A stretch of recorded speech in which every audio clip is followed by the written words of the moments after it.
انسان کی ڈھٹائی کا عالم یہ ہے۔ حقیقت کو سمجھنے کے باوجود وہ سوال کیا جاتا ہے کہ آخر وہ قیامت کا دن کب آئے گا۔ اللہ تعالیٰ نے سورۃ القیامہ میں اس کا ذکر فرمایا ہے اور فرماتے ہیں کہ یسأل ایان یوم القیامۃ، پوچھتا ہے کہ قیامت کا دن کب ہوگا۔ فَإِذَا بَرِقَ الْبَصَرُ، تو اس کا جواب یہ ہے کہ جب اس کی آنکھیں چدھا جائیں گی۔ وَخَسَفَ الْقَمَرُ، اور چاند گہنا جائے گا۔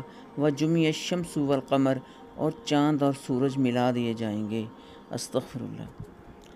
یعنی جب نظام کائنات درہم برہم ہوگا تو کئی طرح کے دھماکے ہوں گے، زوردار کی گرج اور بجلی کی چمک بھی، جس سے انسان کی آنکھیں خیرہ رہ جائیں گی۔ اور دوسرا اس کا مطلب یہ ہے کہ ان دہشت انگیز نظاروں کو دیکھ کر انسان کی نگاہیں پھٹی کی پھٹی رہ جائیں گی۔ اس کی صحیح صورتحال تو اللہ ہی بہتر جانتا ہے، تاہم معلوم یہ ہوتا ہے کہ جب زمین لرزنے اور کپ کپانے لگے گی تو اس کی کشش ثقل کو بھی ختم کر دیا جائے گا اور اس میں باقاعدگی اور بیلنس ختم ہو جائے گا، اور چاند پر سورج کی کشش ثقل اثر انداز ہو کر چاند کو اپنی طرف کھینچ لے گی اور وہ دونوں باہم آپس میں ٹکرا کر پاش پاش ہو جائیں گی۔